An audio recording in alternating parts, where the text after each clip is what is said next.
भाऊ, आज तुमची जी कर्मभूमी आहे संगमनेर तालुका, त्याच्यामध्ये एक दुर्दैवी घटना घडली, ज्याच्यामध्ये आपल्या विठाबाई भाऊमांग नारायणगावकर ज्यांना राष्ट्रपती सुवर्ण पदक मिळाले, त्यांच्या तमाशावर हल्ला झाला. काय सांगाल?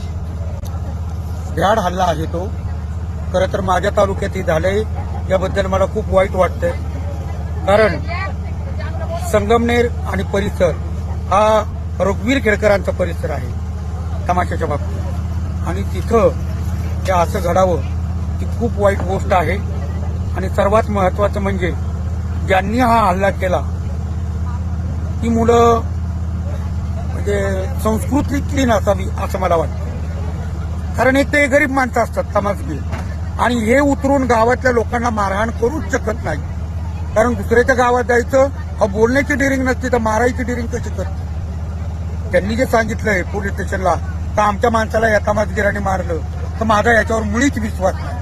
कारण तमासगीर असं करूच शकत नाही, दुसऱ्याच्या गावात जाऊन कसं करते? तेव्हा मी या गोष्टीचा निषेध करतोय आणि सरकारने कडकपेक्षा कडक कारवाई त्यांच्यावर करावी अशी माझी सरकारला विनंती. ही घटना कळल्यानंतर तुम्हाला फोन आला, त्यावेळेस तुमची काय प्रतिक्रिया झाली? खूप वाईट वाटलं. बरं, माझ्यावर बारीक गाडी नव्हती, नाही तर मी लगेच निघालो असतो, मी घटनास्थळी गेलो असतो. मी ताबडतोब विठाबाईंच्या तमाशाचे जे मालक आहेत मोहित नारायणगावकर त्यांच्याशी संपर्क साधला. त्यानंतर मी डीवायएसपी वागचौरे साहेब यांच्याशी संपर्क साधला.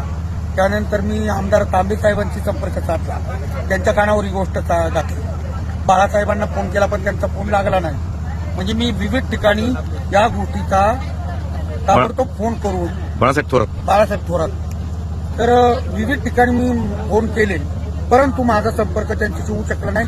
पण वागचौरे साहेबांनी मात्र माझ्या फोनला ताबडतोब दाद दिली आणि पोलीस स्टेशनला त्यांची कंप्लेंट घ्यायला होती. भाऊ, पद्मश्री पुरस्कार मिळाल्यानंतर अशी घटना घडली म्हणजे एक दुर्दैव आहे.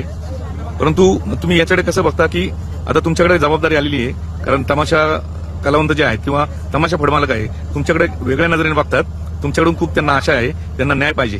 त्यांना न्याय मिळालाच पाहिजे. मी महाराष्ट्र शासनाला, पोलीस शासनाला खूप विनंती करतो की त्या कलावंतांना न्याय मिळाला. ते मगाशी मी पाहिलं, त्या मुलीचा टी शर्ट पूर्ण फाटलेला, एका मुलीच्या हातावर काठीचे वार.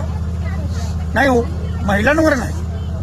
ठीक आहे, तुम्ही त्या ड्रायव्हरचं समजा त्या ड्रायव्हरने तुम्हाला कट मारला असेल, त्या ड्रायव्हरला 2 झापे द्याव्यात, हे करावं.